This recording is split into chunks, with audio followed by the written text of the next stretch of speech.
Mestre Jesus, é com alegria que aqui mais uma vez nos encontramos, Senhor, buscando na oportunidade identificar valores, diretrizes mais seguras para o bom encaminhamento da nossa vida.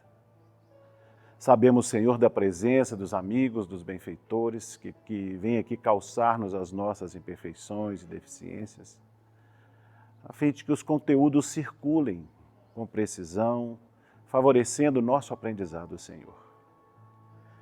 Auxilia-nos para que sejamos felizes, retendo os conteúdos que mais precisamos. Auxilia-nos mais a conseguirmos colocar em nossa vida prática as consequências morais desse mesmo aprendizado. Aproveitamos os nossos momentos de prece para pedir por aqueles que sofrem, atravessando momentos mais difíceis, especialmente aqueles que passam pela nossa mente como sendo os mais necessitados dessa hora. Que as boas vibrações desse momento possam envolvê-los, fortalecê-los, a fim de que superem o momento e encontrem climas de equilíbrio e de paz.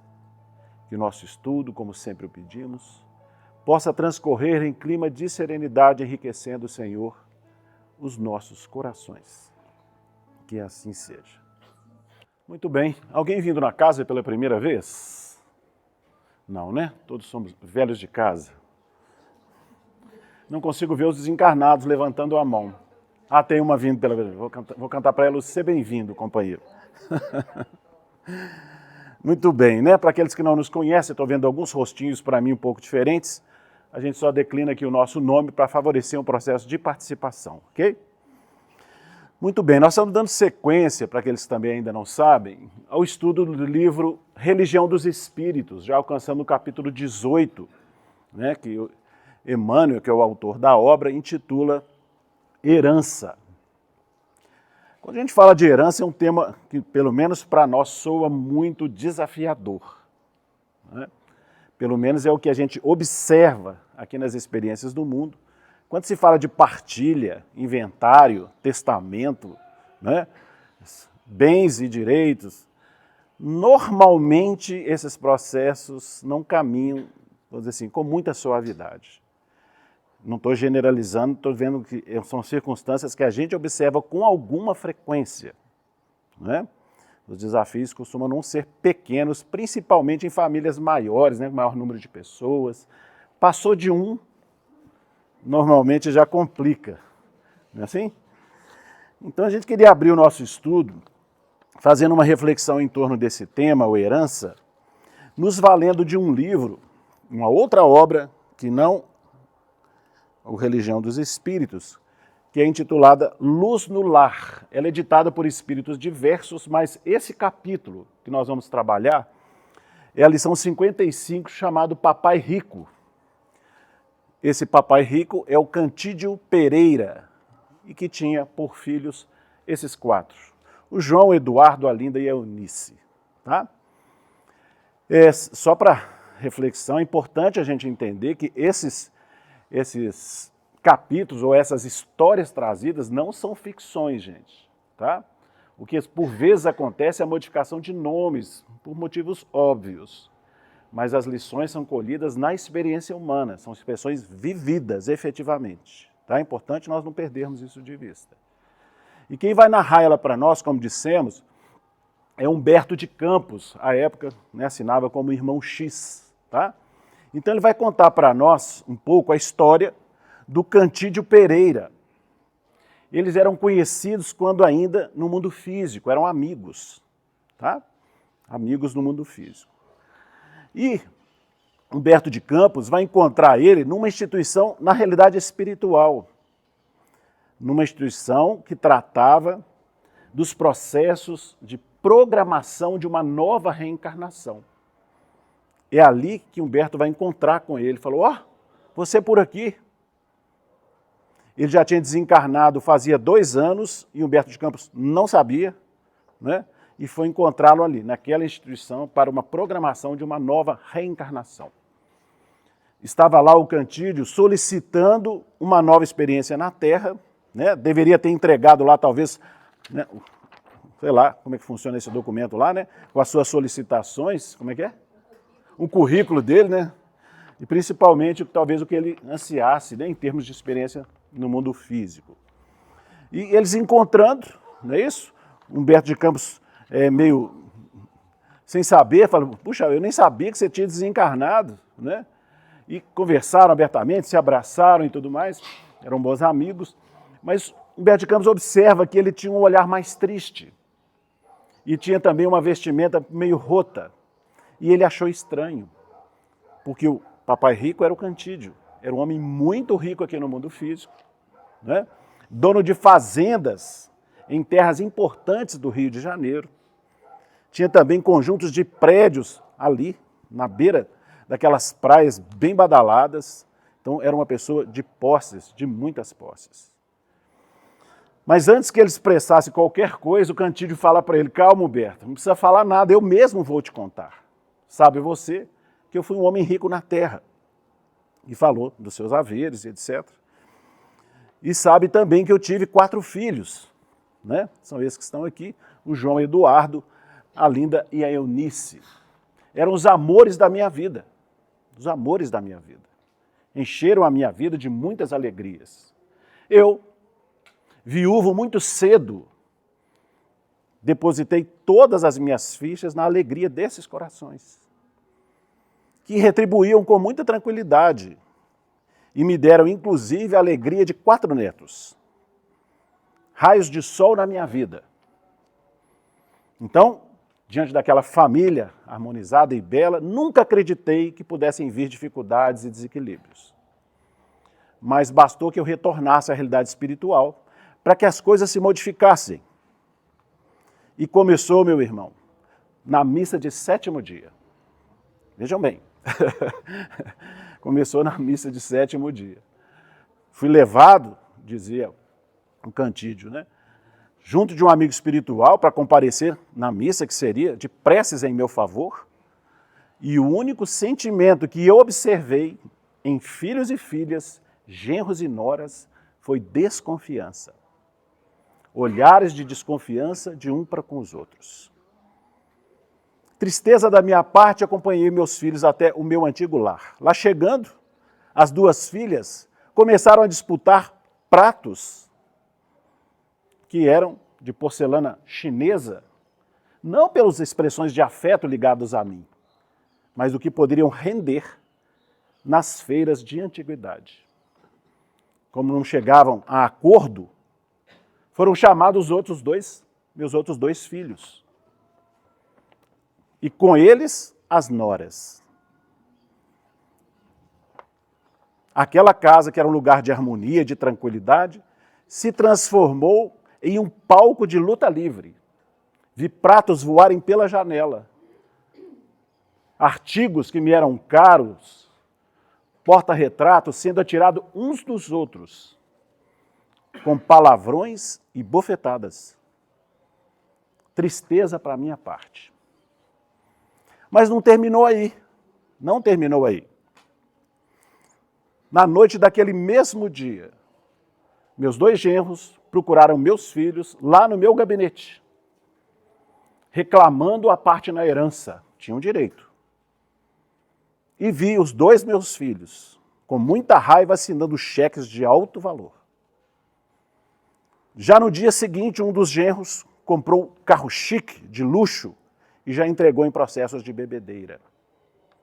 O outro, mais afim com corridas, comprou cavalos de muita fama e, naturalmente, de muito preço. Minhas filhas reclamaram. Eram os genros, né? As 2 protestaram. Nada valeu. E a primeira, mais sensível, a Linda, não suportando os sofrimentos e os desmandos do esposo, entrou em dificuldade mental, está hoje internada num hospício.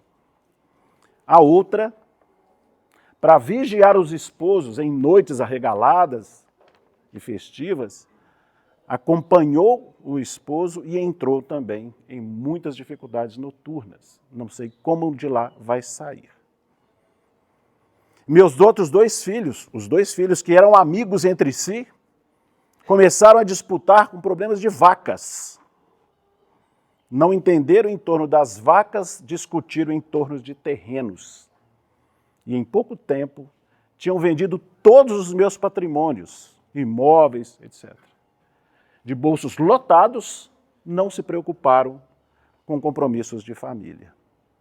Foi cada qual para uma direção, inimigos entre si, desfrutar dos prazeres e as facilidades do mundo. Minhas noras, a eles ligados, entraram no mesmo ritmo, entregando a processos de relaxamento, de ociosidade e preguiça. Como vê, meu amigo, a minha história não foi fácil. Mas, na verdade, por tudo isso, eu sou também responsável. Porque, acima da riqueza, deveria ter preocupado com conduta, com educação, com beneficência. E aí, então, estou aqui. De novo, na realidade espiritual, batendo as portas da misericórdia, solicitando nova oportunidade na Terra. Delicado, né? Já pensaram? Eu não sei para quem vai ficar o catálogo ou o telefone lá de casa, mas já estou preocupado. Não sei. Oi? Não, aquele negócio é uma relíquia, gente. Não são relíquias? Quem é que tem catálogo e telefone hoje? Ninguém tem. Estou muito preocupado para quem vai ficar.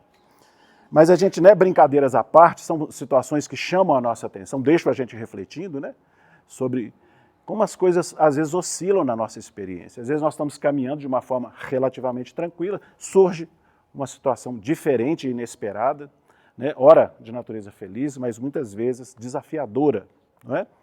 Como entender, como lidar com essas questões. E nós estamos falando ali do Cantídio, que ele está lá numa instituição, não é isso? Fez as suas solicitações de nova existência no corpo físico. O que terá ele pedido? Qual terá sido a sua solicitação? Em que condições viria Cantídio nessa próxima existência? Tem mais um trechinho da história de Humberto de Campos, mas vamos fazer uma pausa para lembrar o Livro dos Espíritos, questão 264. Olha lá. Que é o que dirige o espírito na escolha das provas que queira sofrer? A gente já bailou esse tema aqui mais de uma vez, acho que vocês podem nos ajudar. O que dirige o espírito na escolha das provas que ele vai ter que passar aqui no plano físico? O que será que dirigiu o Cantídio, né, no seu pedido? O que será que ele solicitou? Quem ajuda? Provas necessárias ao resgate e reparação daquilo que eles não conseguiram plantar na última encarnação, principalmente. Provas para reparação dos erros cometidos enquanto aqui na vida física. É isso mesmo? Mais alguma coisa? Se tiver consciência. É isso? Não. Mais alguém? Mas será que o erro é só dele? E aqui a responsabilidade das pessoas que ficaram. Com certeza não é só dele, né?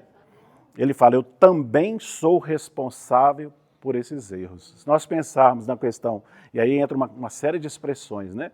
Porque se você pensar nos 4 filhos, um período da vida deles eram crianças, né? Aprendemos com os benfeitores, não de forma fechada, mas o período ideal na educação e formação de valores para os filhos é principalmente do 0 aos 7 anos. Não é? Talvez ele, descuidado desses valores, permitiu que crescessem, né, brotos, sementes, expressões não muito nobres. Então acaba ele sendo corresponsável dentro daquele processo. O que foi cultivado para aquela família, e principalmente para os filhos, durante a infância, né, daquelas crianças? Então nós temos responsabilidades muito grandes na questão da paternidade, da maternidade em relação aos nossos filhos. Mas concordo com você, à medida que o tempo avança, cada qual também tem a sua parte de responsabilidade nos processos, não é? Porque muitas vezes os pais são muito corretos na condução dos filhos e ainda assim os filhos desviam, não acontece? E aí a responsabilidade vai recair sobre eles mesmos, é uma questão de consciência, não é? Muitas vezes nós pais, muitas vezes as mães sofrem demasiadamente em função desses desvios, mas são escolhas, cada qual vai fazer a sua. Enquanto jovens, muito novos ainda, nós temos, né, que induzir o processo. Esse gesto aqui acho que é só meu, tá, gente? É a minha autoridade, né, que ainda não vencida. Mas precisa induzir os filhos para um processo de crescimento e melhoria, tá? Mas à medida que eles vão ganhando, eu volto a vocês, à medida que eles vão ganhando em entendimento e amadurecimento, começa a dividir a responsabilidade, depois da maioridade eles serão livres para as escolhas. Não quer dizer que nós não possamos continuar aconselhando, direcionando, dando um toque, mas as escolhas efetivamente serão deles, né? Mas bem trazido, obrigado. Só um minutinho, ela chamou antes, só um minutinho. Nesse caso, se esse pai tivesse um só filho ou não tivesse filho e essa briga fosse entre irmãos, ele teria responsabilidade também? A nossa participação, de alguma forma, ela é medida entre, como diz isso, né? Atenuantes e agravantes. Porque nós temos influência na roda de experiências em que vivemos. Se a nossa responsabilidade é grave, vamos dizer, é maior em relação aos filhos, ela não deixa de existir em torno das pessoas que nos rodeiam. Porque, às vezes, no encaminhamento da nossa própria vida, a gente costuma aconselhar as pessoas, né? Assim, está acontecendo isso, faz isso. E depender do encaminhamento da pessoa, nós podemos ser corresponsáveis se aquilo der um processo complexo. Então, existem, né, expressões que devem ser trabalhadas. E o inverso também acontece. Muitas vezes nós recolhemos justamente na figura dos parentes, vou citar, por exemplo, irmãos, que são verdadeiros suportes na nossa vida. Que às vezes a gente está com um encaminhamento meio complicado, eles chamam, Éder, repensa esse pontinho, não acha que isso pode conduzir a isso ou aquilo? Não é? Ser diferente também é uma responsabilidade imensa, né? Se alguém te requisita e você é diferente do que eu considero adulto, né? Ou considero responsável, ser diferente é um peso muito. A gente precisa entender os nossos papéis na experiência física, não só em relação aos filhos, mas o contexto que nos rodeia, inclusive na vida social. Respondeu a questão? Quer abrir um pouquinho mais? Respondeu? Quer abrir um pouquinho mais? Porque tem irmãos que começam a repartir as coisas que o outro irmão tem. Enquanto ele está vivo, você já fica imaginando, quando você morrer, como é que vai ser? E como que isso é isso? A legislação hoje cerca muita coisa, né? Diferente de tempos lá atrás, hoje a legislação cerca muitas coisas, né? Hoje eu não domino nesse capítulo, às vezes não sou advogado, né?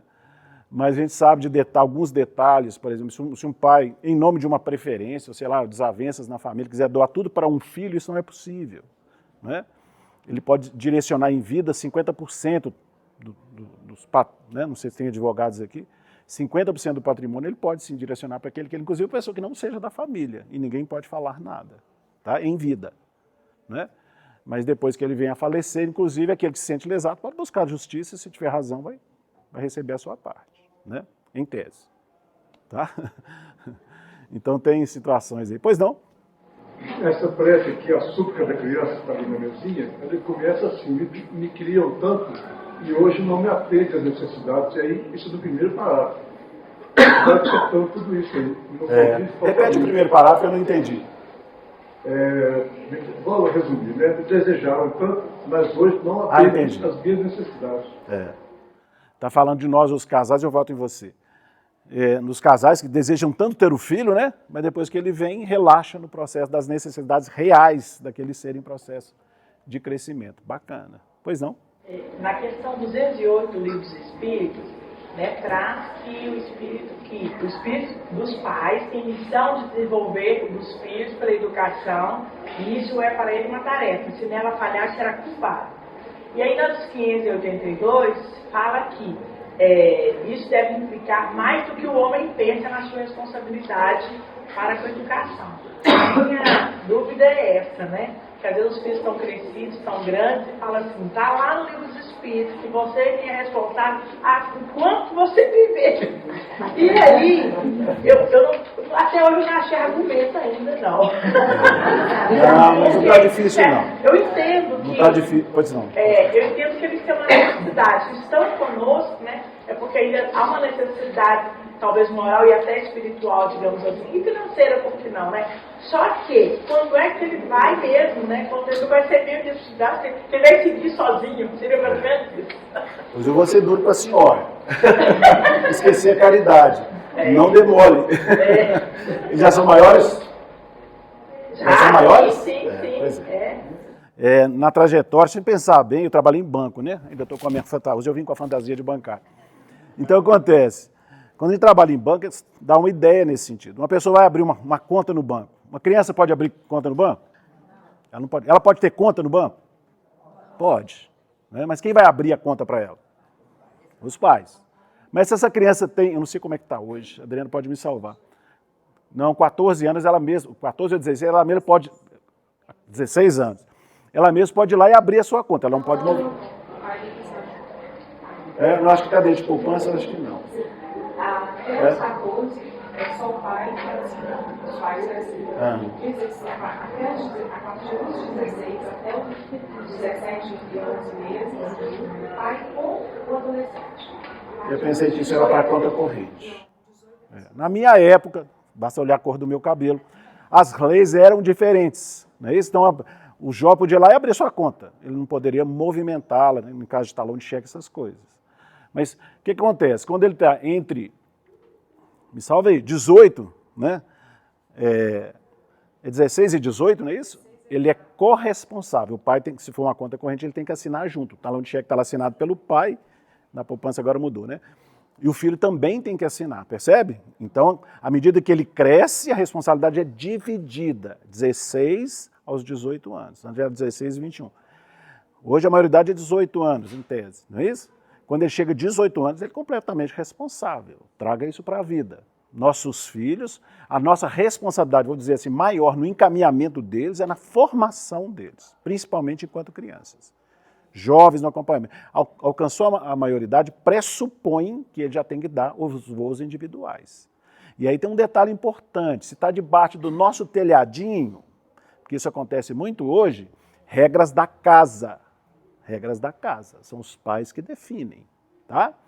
Nossos jovens, e agora vou tomar pedrada aqui de alguns lugares, às vezes querem dar voos compridos, que eu que faço, falei, ó, na hora que você buscar a sua independência, a gente conversa, ok?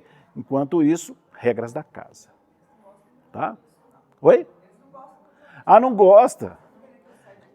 Exatamente. E não raro não as cumprem.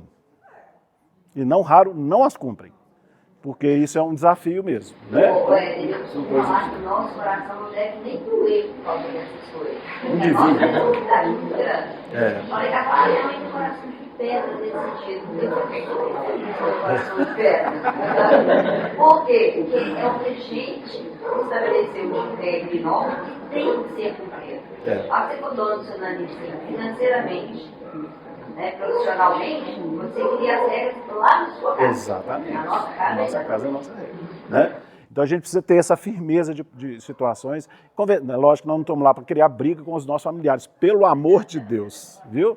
Fazer isso com todo carinho. Eu tenho essa cara de bravo, e sou bravo mesmo, a minha esposa fala, mas assim, na hora do diálogo é uma coisa aberta, tranquila, mas para definir posições, isso tem que ter firmeza. Tá? Estou falando isso para você, mas o ouvido mais perto é o meu. Não é à toa que eu vim com esse tema. Estou refletindo bastante. Tá?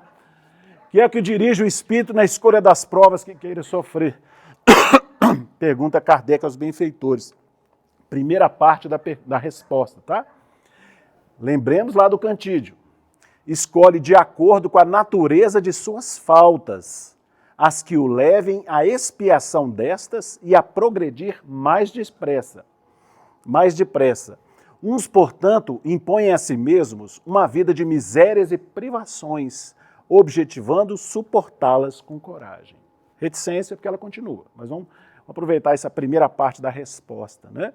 Então, quando estamos na realidade espiritual, depois de um período que estamos lá, o Cantídio tinha 2 anos, não é isso? Ele fala com Humberto de Campos. 2 anos, você vai entender, meu amigo, é tempo suficiente para entender os 70 que vive lá. Ele viveu 70 anos na vida física. Né, avaliando sobre aquilo, fez as suas solicitações. Né? E é interessante nós pegarmos esse trecho dessa resposta, porque logo na sequência, nós estamos dando sequência à história de Humberto de Campos, vai ele dizer. E aí, quando eu conversava com ele, veio o instrutor dialogar com o Cantídio. Né? O resultado da sua solicitação, da sua petição. E o instrutor fala para ele, olha, estou vendo aqui o seu pedido, mas ele é um pouco infundado.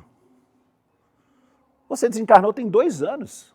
pelos seus créditos, a importância de detalhes nas colocações. Pelos seus créditos, você tem direito a ficar aqui 40, 50 anos para trabalhar melhor esses valores junto de nós, né? Então ele tinha créditos para permanecer mais tempo, para, vamos dizer assim, melhor aproveitar, se preparar, criar linhas de simpatia em campos de trabalho, na realidade espiritual, uma série de questões. Poderiam suavizar muito a próxima experiência dele, né? Então são detalhes importantes. E aí a gente vê também outros detalhes significativos. Às vezes um espírito fica, entre uma encarnação e outra, 40, 50 anos no mundo espiritual, né? Mas a resposta do Cantídio também é interessante. Ele fala, bem eu sei, mas eu tenho pressa. Não é? As que o levem à expiação dessas e a progredir, mais depressa. Ele fala, mas eu, ainda assim eu insisto, eu tenho pressa. E aí vem a resposta do instrutor. Esse finalzinho aqui eu vou colar, tá? Vou pegar aqui para ficar bem fiel ao texto lido. Porque quando ele fala que tem pressa, o instrutor deve ter coçado a cabeça e falou, ó, Cantídio, com essa urgência assim só tem uma oportunidade. Você vai nascer lá no Rio de Janeiro. Conhecia aquela região, né? Mas não é naquela cidade maravilhosa, não, um lugarzinho mais afastado. Tá? Um lugarzinho mais afastado. Nós fomos até pesquisar, tá? Você vai nascer lá no Morro dos Cabritos. A gente fica imaginando já, né? Mas era uma comunidade mais simples, muito simples, né? Você vai nascer lá, e detalhe, de um casal que tem problemas mentais.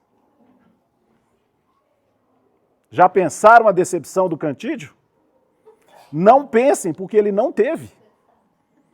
Não teve nenhuma decepção. Olha que interessante. Cantídio, no entanto, longe de aborrecer-se, pôs as mãos postas, né, em sinal de agradecimento e gritou feliz, obrigado, obrigado. Renascer no Morro dos Cabritos, com pouca memória e muita felicidade. E concluiu transtornado de júbilo, bendito seja Deus. Interessante, não é? Você vê o que é a visão humana e os seus preconceitos e a visão amadurecida do espírito fora do corpo. Quando consciente, como diz alguém. Acho que foi a Gladys, né? Quando consciente, tá? Então ele entende o propósito das experiências desafiadoras com vistas ao quê? Ao espírito eterno. E não à personalidade humana, passageira, cheia de, né, de preconceitos, etc. Pois não, só um minutinho, claro. Se ele tinha crédito, essa opção de nascer nessa situação foi dele ou foi imposto pela... Não, foi dele. Foi dele? Foi dele, tá? Ele tinha pressa e foi solicitado, né? Ele falou, olha, você tem a opção, você vê a questão das escolhas, que também são respeitadas as escolhas, né, nossas. Muitas vezes elas são conversadas para e passo, porque às vezes a gente faz escolhas muito além do que a gente pode realizar. Ele fala, não, vamos com calma, tá? Vai com calma, menos, né, um pouquinho e tal. Mas ele que fez a escolha e a espiritualidade certamente deve ter acolhido, tá? Mas ele poderia ter escolhido. Muitas vezes a gente acha que é dessa forma assim, meio matemática. Gente, é muito importante entender o Livro dos Espíritos como obra base. Então, as perguntas, principalmente as respostas dos amigos e benfeitores, elas estão falando de questões gerais. Quando você for aprofundar, você vai ver riquezas de detalhes que vão abrir nuances diferentes. Por que nós estamos dizendo isso?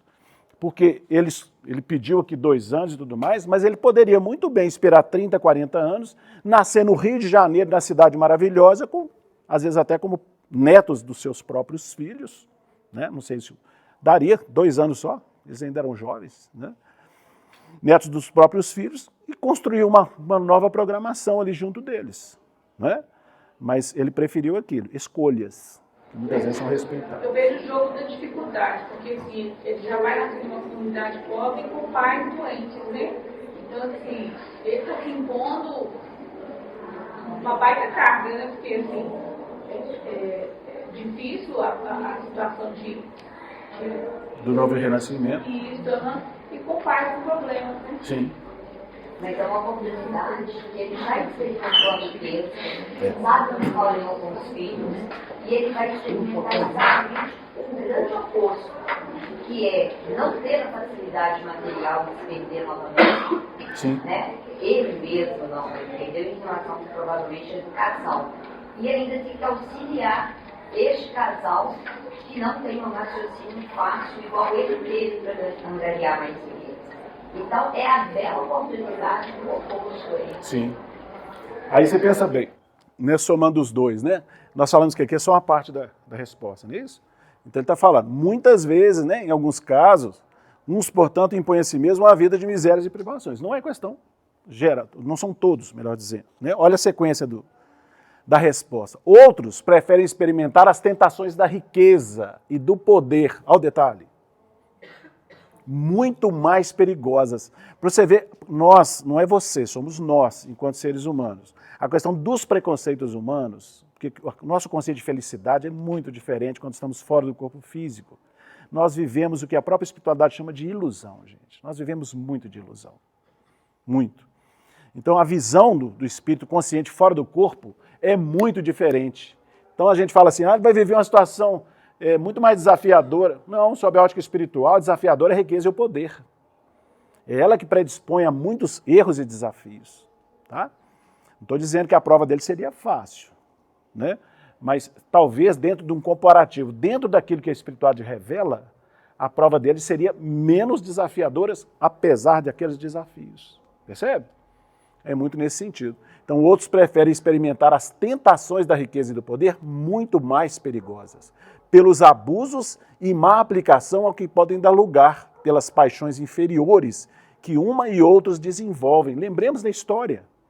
Não é? Ele veio com facilidades, nunca se entregou à beneficência. Tinha recursos, nunca se entregou à beneficência. Auxiliar alguém fora, né, do seu telhado, nunca. E o que aconteceu com os filhos que se beneficiaram daquelas facilidades? Compra de cavalo, carro de luxo, aparência, bebedeira, vícios, paixões, não é? Eles também não pensaram em beneficiar. Ninguém. Ele chega a dizer, né, nesse texto aqui, que ele não teve uma oração real, sentida. Saíam as orações pelas bocas, os corações não participavam. Não teve um pensamento de gratidão, nem na missa do sétimo dia. Interessante, né?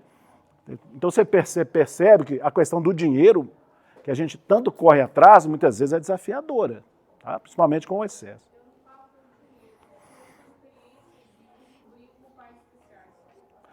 Mas ainda assim eu insisto, sim, mas a gente vai entender uma coisa, sabe? Normalmente são os desafios da experiência física que nos fazem crescer. Normalmente é nesse sentido. Jesus, na sua exemplificação, demonstra isso mais ou menos para nós. Mais ou menos foi um arredondamento da nossa parte. Ele fala, não procuremos a felicidade, né, nas facilidades, nas expressões objetivas, entre urzes e espinhos, né? Em meus desafios, normalmente a gente cresce mais. Mas é preciso saber também se a gente tem ombros para suportar esse ou aquele desafio, senão a gente torna a cair um pouco mais. E nunca estamos sozinhos, exatamente. Exatamente. Bem lembrado, né? A Glaucia está trazendo que, por mais desafiador que seja uma experiência, a assistência espiritual é imensa, imensa. E particularmente nessas horas, né? Há muito amparo superior, tá? E no finalzinho, pois não. Patrícia. Os familiares dele, quando eram ricos, também tiveram problemas mentais em decorrência Sim. de toda aquela situação da riqueza. Exatamente. Então, ele nasceu pais que têm também um sofrimento mental, para ele também já é um resgate. Não tenha dúvida. Já é um plantio de novos valores. E ele valorizar isso, quer dizer, ele ficou jubiloso por essa oportunidade, deve ter feito toda a rede de conexões. Sim. Não deu detalhes, né, Patrícia, de como seria a experiência dele, mas só por esse aspecto já mostra que ele já tinha experiências que iam redimir em parte os erros que de alguma forma ele permitiu, favoreceu. Lembrar isso, né? Então, onde a gente for colocado, tem as nossas escolhas, né? Sim. Tem as leis, e ele respeita o livre-arbítrio da gente. Mas nada vai nos acontecer Exatamente. Pais com qualquer sofrimento mental, um dia esses pais também foram filhos com sofrimento mental de pais, às vezes, que não tinham nada. Sim. Então, eles já seguiram em frente, já deram conta de muita coisa na vida e até tiveram filho. É. Então, a gente tem que colocar realmente que nós não temos a visão do todo, né? Sim. A gente só vê uma parte. É. Então, a gente vê a parte da dificuldade, mas não parte da coragem, da luta que ele vai ter, de ganho, É. como as nossas. Mesmo porque muitas pessoas que às vezes alegem mesmo as dificuldades no campo mental em função de um processo de reajuste. Vejo nesse espírito, às vezes, muito mais coragem do que qualquer outra coisa. Suportar, por exemplo, um processo de você ter que ser internado numa casa, né, nesse sentido, requer muita humildade, coisa que eu, particularmente, não tenho a esse nível. Então, eu vejo também, muitos deles, coragem, né? Dá o que pensar. Mas vamos seguir lá, tá? Só o finalzinho que eu não li, né? Muitos finalmente se decidem a experimentar suas forças nas lutas que terão de sustentar em contato com o vício, tá? O espírito, às vezes, nós estávamos falando que ele ia nascer lá no Morro dos Cabritos, né? Às vezes, não estamos generalizando, seria um preconceito, determinados ambientes, há uma predisposição para esse ou aquele vício, e às vezes o espírito escolhe nascer lá para ver as suas forças, né, que ele tem de resistência àquelas induções, tá? Então, às vezes ele mesmo escolhe. Importante pensar. Bom, mas dê essa volta toda, deixa eu ver quantas horas. Já está quase acabando o estudo e nós ainda não entramos na página do Emmanuel, vocês acreditam? Claro, nós fizemos isso de propósito, né? Porque o título da página chama-se Herança. E embora tenhamos iniciado o nosso estudo com essa primeira parte que a gente acha importante, o viés do Emmanuel é numa outra linha, tá? Embora esbarre também na própria história. O que ele começa dizendo? Primeira frase da sua lição. Aliás, primeiro aqui não. Primeiro nós voltamos ao Evangelho, né? Paulo aos Gálatas, né? Continuador do Mestre. Não vos enganeis, Deus não se deixa escarnecer, porque tudo o que o homem semear, isso também ceifará. Não é? Na história do Cantídio, vamos ver ele relaxado na questão educativa, ou seja, lançou no solo da vida uma semente complexa e veio a colheita quando ele retorna à realidade espiritual. Não é isso? A vida é feita por leis de causa e efeito, mas é imperativo também esclarecer que não só na expressão menos feliz, todo plantio de boas sementes também, né, dará frutos. Tranquilo? E o Emmanuel, ele reescreve isso nessa primeira colocação dessa nossa lição, capítulo 18, né? Nós estamos trabalhando, Religião dos Espíritos e Herança. Herdamos assim de nós mesmos tudo aquilo que se nos afigura embaraço e miséria no cálice do destino. Não é a primeira não, tá, gente? Estou recortando passagens aqui do texto. Mas ele não está dizendo mais ou menos o que o próprio Paulo disse? Não é? Herdamos assim de nós mesmos. Isso aqui é importante, a gente não perder de vista, gente. A gente vê tanto, a gente trabalha às vezes em atendimento fraterno, diálogo com pessoas, às vezes até na nossa linha de relações, campo social, a família, as pessoas dizendo assim, eu tenho esse problema, meus pais eram... Gente, que pais? Somos nós, herdamos é de nós mesmos. Não é? Não, mas eu já vi, inclusive, quando tem um artista, ele nasce no meio dos artistas, os pais que doaram para ele. Não, mentira, vai estudar. Ele não é filho, ele não se tornou artista porque ele é filho de pais artistas. Não. Ele tem os pais artistas porque ele já tem a arte como conquista. Ele vem ali para dar sequência naquilo. A lei de hereditariedade funciona muito bem atendendo às leis divinas. Tá? Mas nós sempre seremos herdeiros de nós mesmos. Procuremos não voltar às expressões que tanto fizemos ao longo do tempo, de procurar culpado fora de nós para os nossos desafios. É uma perda de tempo da nossa parte. Tá? Herdamos assim de nós mesmos tudo aquilo que se nos afigura embaraço e miséria no cálice do destino. Opa, eu pulei uma parte aqui, eu desorganizei o meu estudo. Puxa vida, hein? Eu vou ler aqui, desculpa. O exemplo de ontem é a raiz oculta que deita vergônteas floridas ou espinhosas na árvore da tua experiência de hoje. Quer que leiam de novo? O exemplo de ontem, no sentido de vivência, né? Semeadura de ontem, é a raiz oculta que deita vergônteas, brotos floridos ou espinhosos na árvore da tua experiência atual. Tens do que deste, tanto quanto recolhes compulsoriamente do que semeaste. Daquilo que semeares, colherás. É antigo isso, não é? Bem antigo isso. E aí ele vai trazer exemplos, né, da nossa própria experiência, para que nós ressignifiquemos aqueles embaraços e misérias da nossa própria experiência. Ele começa dizendo: nos pais irracíveis. O que é irracível, gente? Quem ajuda?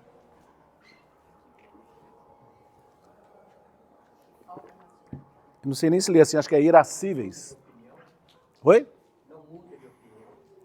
Mais ou menos. Irracível. Inicia com a palavra ira. Irascível.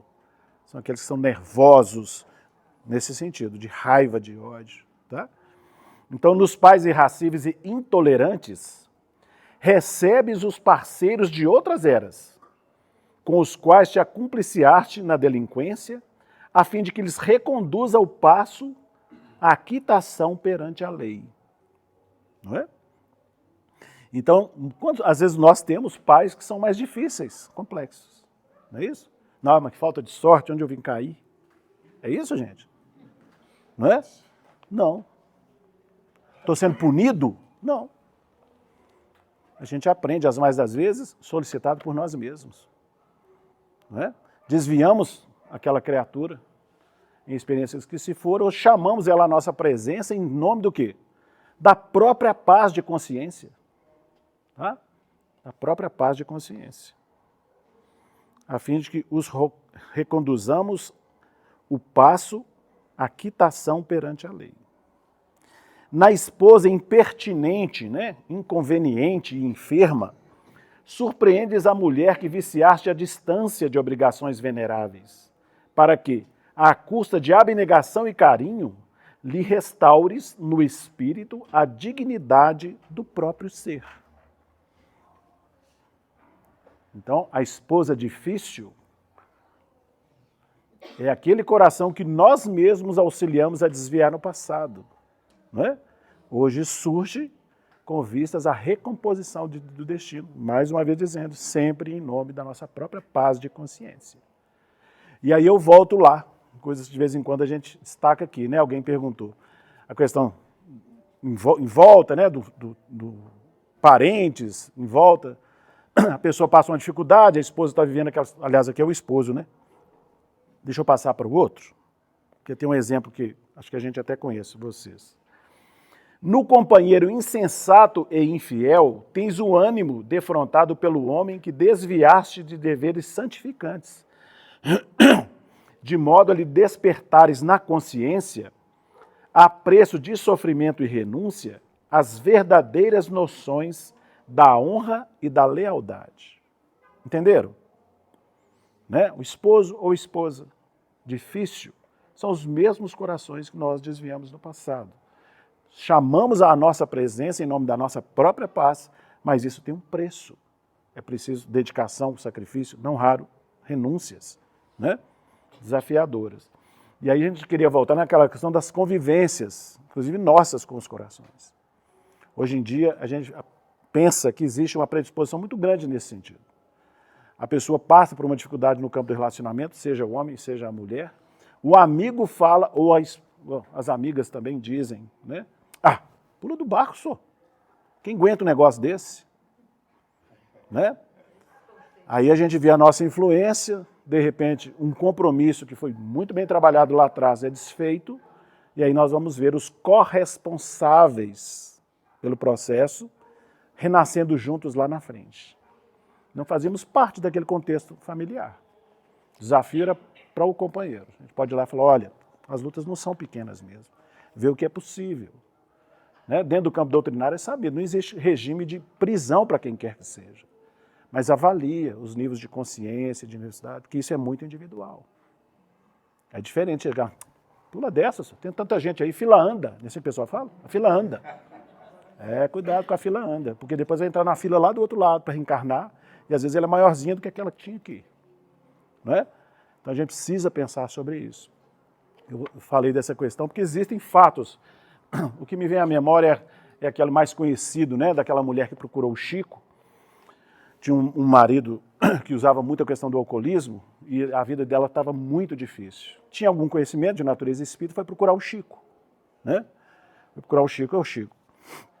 Estou vendo uma questão complexa no campo da família, não estou tolerando mais meu marido, ele tem questão de bebida, quebra as coisas na casa, um processo complexo, eu não estou querendo mais esse processo. Né? Mas queria que você me ajudasse a pensar e tudo mais. O Chico reflete um pouquinho e fala, o Espírito Emmanuel está aqui, né? Dando um recado para você, dizendo, ele está te aconselhando paciência e renúncia. Mas como assim? Você quer? Acho que ele não ia falar não, mas agora ele está falando. Ele só está te lembrando que na experiência passada, vocês também eram um casal. E, em nome das suas aventuras no campo do afeto, interessou por uma outra pessoa. E numa festa em que estavam os dois, para que você atendesse os seus apetites, preferiu embebedar o seu próprio esposo para ficar com o dono da aventura. E foi nessa hora que você iniciou ele nos terrenos da bebida. Então, minha irmã, paciência e sacrifício. Né? Então isso é bom para a gente observar, porque a gente às vezes sente muita dificuldade de pegar a questão teórica que a gente aprende em doutrina espírita, mas tentar retratá-la na nossa experiência pessoal. Eu falo isso de mim, principalmente de mim, para comigo mesmo. Às vezes a gente sabe, até com certa precisão, a dinâmica das leis que nos regem, em função do conhecimento que nos visita. Mas na hora de efetivar, de viver conforme essa orientação, quando surgem os embaraços, os desafios na nossa vida, nós normalmente esquecemos esse contexto e jogamos para outras justificativas. Vale pensar. Vale pensar. Tá? Vale reconsiderar. Segue ele. Ainda dando outros exemplos, né? Nos filhos ingratos encontras de novo aquelas mesmas criaturas que atiraste ao precipício da irreflexão e da violência, a exigirem-te em sacrifício incessante a escada do reajuste. Né? Então é importante o que está sendo trazido, né? A experiência pessoal de forma aberta, né? Mas a gente pensar sobre isso. Porque, e volto a dizer, meu ouvido é o mais próximo, nós também temos filhos. E às vezes vemos as coisas tomando um encaminhamento que preocupa em função do conhecimento que já nos visita. E a gente fica medindo até onde, né, ser mais incisivo, até onde permitir. Às vezes não é fácil equacionar esse ponto, sabe? Porque às vezes é preferível nós criarmos uma dificuldade com o outro, mas não deixar uma pontinha reeducativa, para que o outro pense e reflita, do que ficar na boa, como eles mesmos dizem, né? Mas a coisa correndo corda bamba. É preciso rever isso, sabe? Muitas coisas preocupam nesse sentido, né? Vale pensar. Nos empeços, né? Os empecilhos, nas dificuldades da vida social dolorosa e difícil, recuperas exatamente os estorvos, né?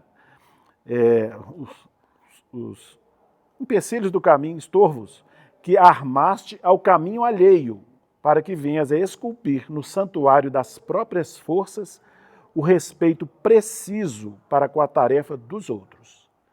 Então lá atrás nós complicamos a estrada no campo social de alguém, ou vizinho, sei lá quem, não é? Um companheiro de trabalho, o chefe, assim? Aí hoje voltamos para a experiência, temos um chefe que é autoritário, não é? São esses companheiros. Não é interessante você trazer isso para a vida? E eu vou falando assim, a gente acaba retratando a experiência pessoal, por onde a gente passou, os chefes que nós tivemos. Né? É interessante ver isso. Linha de relação, família, claro. Casa espírita. Deixa para lá. Então,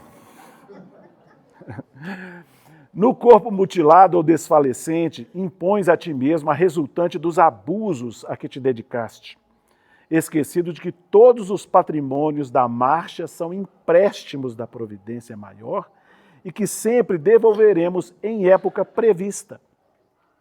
Nós esquecemos disso. Nós achamos que os patrimônios que nós temos, a começar do nosso pobre corpo, não nos pertencem. Chegará o dia em que vamos devolver isso à providência a quem efetivamente são os donos, ou o dono. A gente se esquece disso. E aí que ele vai falar, herdamos assim de nós mesmos tudo aquilo que se nos afigura embaraço e miséria no cálice do destino. Tá? O Emmanuel complementa. Se desejas, portanto, conquistar em ti mesmo a vitória da luz, lembra-te cada dia de que o meirinho da morte... O que é meirinho, alguém sabe? O meirinho é um oficial de justiça da época, lá da Idade Média, tá? Ele é oficial de justiça.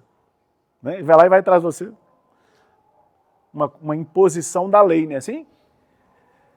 Se desejas, portanto, conquistar em ti mesmo a vitória da luz, lembra de cada dia de que o meirinho da morte chegará de improviso, reclamando-te em conta tudo aquilo que o mundo te confia à existência. É outra coisa que a gente não reflete. Que a gente acha que vai desencarnar quando tiver 95, 170, sei lá quantos anos que a gente fica projetando, esquece que o meirinho pode visitar a gente ainda hoje. Não é? Pode visitar ainda hoje. A gente acha que não. Não, a gente não sabe. Não é? A gente não sabe. Às vezes o meirinho pode nos visitar ainda, não estou querendo, trazer preocupação para quem quer que seja, mas no sentido de reflexão. E com base numa informação dessa, a necessidade de se refletir em torno de aproveitamento da vida. Ainda há tempo. Vamos pensar assim, Ainda há tempo. De que o meirinho da morte chegará de improviso, reclamando de encontro tudo aquilo que o mundo te confia à existência. E ele vai enumerar esses patrimônios que nos foram emprestados. Sejam títulos nobres e afeições respeitáveis. Olha os títulos nobres aí. Ele era um homem rico, não era o Cantídio? Tinha lá referência, tinha consideração entre os seus, um homem nobre e tudo mais. Tinha títulos e tudo mais, nobres. Um dia vai ser pedido. Sejam títulos nobres e afeições respeitáveis. Sejam posses e privilégios que perduram apenas no escoar de alguns dias. Nós já trouxemos isso também, vamos repetir. Caminhando certa vez com uma amiga na Lagoa da Pampulha, ela é da área da Polícia Militar. Ela falou, Éder, é impressionante como que as pessoas que lidam, às vezes, com um processo que tem muito poder sobre os outros, aposentam e sofrem demasiadamente. Porque entravam nos lugares na hora que ela quiser, do jeito que ela quiser, impõe sobre o outro. Quando ela aposenta, ela ainda tem muita dificuldade de separar campo profissional e quem efetivamente ela é.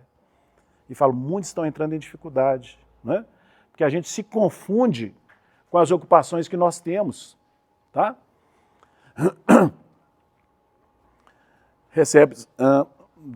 Sejam títulos nobres, vou ler de novo só para pegar o contexto, sejam títulos nobres e afeições respeitáveis, sejam posses e privilégios que perduram apenas no escoar de alguns dias. Gente, isso aqui é uma personalidade que nós estamos vivendo. O que é persona? É máscara. Se você for lá no dicionário aprofundar, o que é persona? Máscara. Nós estamos revestidos dessa máscara, hoje é essa. Mas isso é provisório, é com vistas a um período de aprendizado muito focado. Você vai ver com essa pessoa, nesse ou nesse. Mas a nossa realidade é muito mais ampla do que isso. Então a gente precisa não perder isso de vista. Tá? É por tempo relativo. Para que, enfim, receba por verdadeira, por vera propriedade, os frutos bons ou maus de teus próprios exemplos, que impelirão tua alma à descida na treva ou à glória imortal da divina ascensão. Então, todos esses patrimônios que a vida nos confia, sempre com vistas ao nosso melhoramento. Mas de conformidade com o que nós usamos esses mesmos patrimônios, é que a gente define se vamos continuar felizes e mais tranquilos ou se vamos entrar em dificuldade pelo abuso dessas mesmas concessões. Né? Não perder isso de vista. Tá? Foi falado lá dos grandes desafios. Primeira vez que nós estudamos essa obra, foi falar, mas está no desafio, né, com os pais, isso e aquilo. No livro, Nos Domínios da Mediunidade, né, o instrutor Aulus fala assim, ele compara a dor o grande ministro da justiça divina. Ali falou do Meirinho, né, e ele coloca a dor como o grande ministro da justiça divina, ministro da justiça. Né? Vale pensar. Muito bem, nós estamos caminhando para o encerramento da nossa atividade, faltam uns 5 minutinhos. Alguém quer fazer alguma consideração? Pois não. É um oficial de justiça, é o nome que era dado a um oficial de justiça na época da Idade Média. Ele era o nome que se dava. Oi? Isso, exatamente. Tranquilo? Mais alguém? Nós pegamos um livrinho que há muito tempo a gente via e lembramos dele na medida que a gente estava lendo a página do Emmanuel. É do próprio benfeitor, tá? Também pela psicografia do Chico. Vou pegar umas questões aqui para vocês me ajudarem a refletir. Ele fala assim, ele vai perguntando muito nessa linha da página do Emmanuel, quem é isso ou aquilo na nossa experiência. Voltando lá, esse aqui de alguma forma ele até falou. E o marido desleal? O marido ingrato e desleal, em muitas circunstâncias, é o mesmo esposo do pretérito que precipitamos na deserção com os próprios exemplos menos felizes. E a esposa desorientada?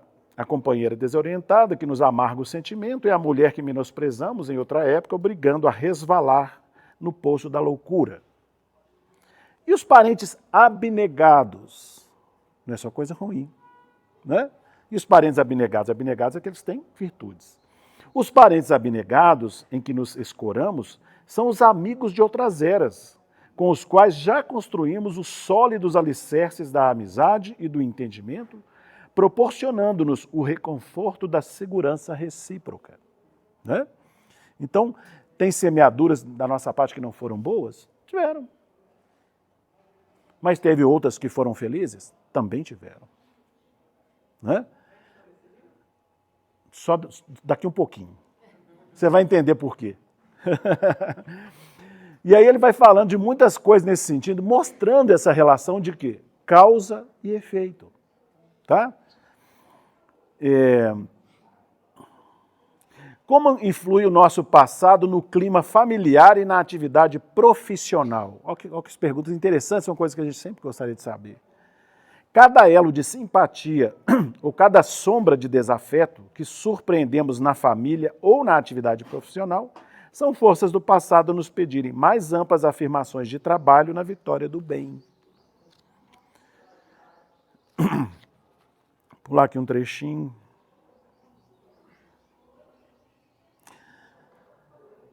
Como poderíamos classificar aqueles que em outras existências nos foram inimigos ou de quem fomos adversários e que no presente desempenham na base da profissão ou da família o papel de nossos companheiros e de nossos parentes?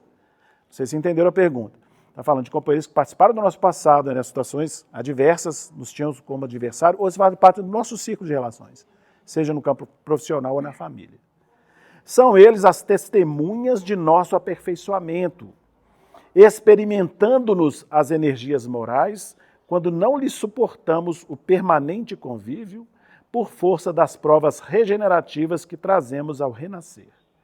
Acompanham-nos por instrumento do progresso a que aspiramos, vigiam-nos as realizações e policiam-nos os impulsos. Interessante, né? E assim ele vai desdobrando. Todo esse livro tem aspectos muito significativos. Pequenininho, né? Cheio de lições importantes, mas por que nós não falamos, viu, Márcio, o nome do livro antes? Porque nós acreditamos que a mensagem mais linda dessa obra está na capa. É o título da obra. Que título nós daríamos a essa obra vendo essas questões aqui? O mais apressado vai dizer assim, paga danado. Não é? O mais apressado talvez desse esse nome. Mas ele Até dentro do nosso contexto, poderíamos dar outro nome, lei de causa e efeito, né? Ação e reação, né? Mas não é esse o título que ele tem. Como é que ele chama? Leis de amor. Não é lindo isso? A mensagem mais bonita é a da capa. Porque todas essas expressões da lei que vigoram para a nossa vida no universo são com vistas à nossa felicidade. Lutas e desafios, por mais difíceis, viu, que sejam, são sempre em favor da nossa alegria, da nossa felicidade. Da nossa evolução e consequente evolução leva à felicidade que todos nós queremos e buscamos, né? Então é muito importante a gente refletir com mais profundidade sobre isso, particularmente em meio aos desafios. Ressignificar esses processos. Falar é difícil, mas vale a pena. É desafiador, sim, mas tem um prêmio, né? O prêmio da própria paz, da consciência tranquila, né? De transformar um que é um inimigo num amigo, porque a inimizade normalmente é o amor adoecido, né? Vale a pena a gente refletir, né? É isto. Nós ficamos por aqui. Agradecendo a Deus a oportunidade, refletindo sobre tudo isso. Agradecendo a nossos pais que nos deram a atual oportunidade, a família em que vivemos, com todos os desafios que possam ter, a presença de amigos, corações que são caros também aos nossos corações, aqueles que por aqui permanecem, aqueles que se adiantaram no retorno à realidade espiritual. Possamos todos, Senhor, sermos envolvidos nas vibrações suaves de Tua paz.